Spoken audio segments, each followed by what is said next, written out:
Alright, we have reached the final in Bucharest, and it is the exact opposite of what I predicted. But am I surprised? No, because as I said, I would not be surprised by pretty much any result we could get in these semifinals because they were all players who had never won a title before and had not been in many semifinals in their careers and had never faced each other before, so it was basically impossible to actually predict these matches. I may as well have flipped a coin, but I flipped wrong. Well, I didn't flip, but I got both of them wrong. And I really have nothing to say because there was just nothing I could do. Like, I don't know how what reasoning someone would even use to predict these matches with pretty much no data. The same thing applies for the tournament in Marrakesh, where I also predicted both of them incorrectly. But again, that one was even worse than this one, because in that one, there could be said to have to be some reasoning for why you would pick the players I picked, but they still lost. They still both lost in straight sets. This one, I mean, I guess you could always pick some kind of reason, but there seemed like better reasons for the Marrakesh Open to pick the players that I picked to win there than here in Bucharest. But anyway, so now let's talk about the matches a little bit. So Navone versus Van de Zandschulp.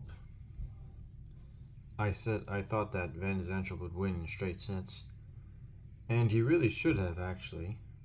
So that was not a bad That was actually not a bad prediction, because he won the first set, and then he was serving for the match in the second set, and he actually had 2 match points, but he couldn't convert either of them. So Navone came back to win that second set in a tiebreak, 7-3, and then he won the final set 7-5. And there were a bunch of breaks to serve in this match. Navone, you got to give credit to Navone because he's a real fighter. He never gives up. He has gone through a lot of these long marathon clay matches.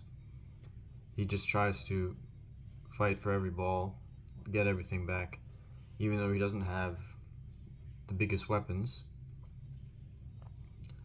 It's very admirable the way he fights, and he keeps going down in the score, like he did in this match where he was down 2 match points, down a set and 2 match points, and he just never gave up. He kept fighting. He saved those match points, and he was a breakdown in the final set too. I think maybe even multiple times.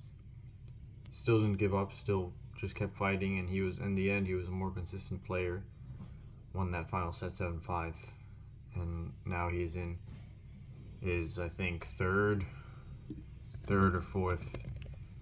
Let me just check that. Third or fourth ATP final of his career. His third final of his career after he reached 2 finals in 2024. One of them was actually at this tournament, where he lost to Martin Fucsovics in straight sets. So now he's reached his second final at this tournament. And instead of facing an older player like he did with Fucsovics in that final match 2 years ago, he will now face another young player, Daniel Mérida from Spain, whom we have not heard very much about. I think I actually first heard about him this year. I think he was playing in Indian Wells or Miami, and I think that was maybe the first time that I had heard of him. Like I said, he's a young guy, and now he's into his first ATP final of his career already, even though I believe he has basically just started playing on the ATP Tour. And he defeated Marchand in 3 sets. I thought that Marchand would be the one to win in 3 sets. And I think he really could have won this match. he won the first set 7-6, and then in the third set, I think he actually had triple break points early in that third set. Early in that second set. So he definitely could have won this match, but then I stopped watching a little bit after Mérida saved those break points. And I think the commentators were actually joking about how many break points this guy was saving. He was just doing it like it was nothing. Like they were saying, like, oh, he wants it to be break points against us. He just wins the points faster. And they were saying something absurd, like he had saved his last 25 break points or something like that in this match against Marchand and in his previous match against Jorge. So then he won a dominant final set, which I didn't watch a single point of, 6-1. So this match actually could have gone either way as well, because Marchand had a ton of break points in the match. In that second set, he had multiple break points. I'm pretty sure he had love 40. And then I kind of see what the commentators were saying, because as soon as Mérida has break points against him, he just starts winning. He just refuses to miss and just wins the points. He got love 40 to deuce in like 2 seconds, I swear. So it's good to see that this guy is showing some clutchness, some mental strength in important moments, and he's only 21 years old. I think he will turn 22 in September. And now he will face Navone to try and win the first ATP title of his career. Both of these players are trying to win their first ATP Tour title. Navone is a few years older. I think he's actually only 3 years older than Mérida, or a little more than 3, because he was born in February 2001. But both of these players are going for their first title, and kind of like the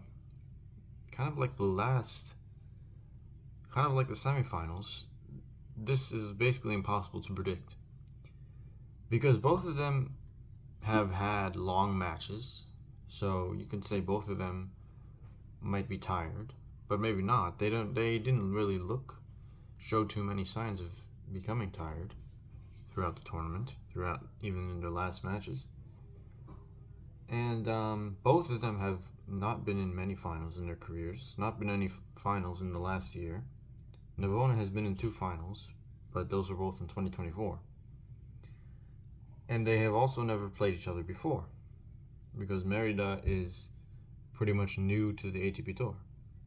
So, once again, we have pretty much almost nothing to go off of here. I may as well flip a coin to predict this final. I may as well do that. But I'm going to go with Navone to win this final in 3 sets. But of course, I have absolutely no idea, and whatever happens, with the exclusion of a double bagel scoreline or something like that, I don't think I will be surprised. Maybe the only way I will be surprised if someone gets completely destroyed, like 6-0, 6-0, 6-1, 6-0, something like that.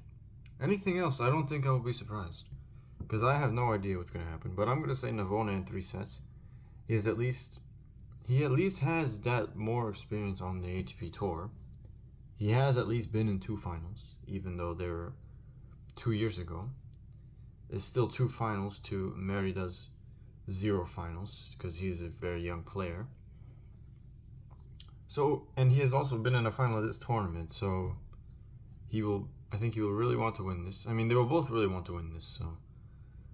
But he just has a little more experience, Navone. So I will go with him. To be fair, I did say the same thing about Marchand.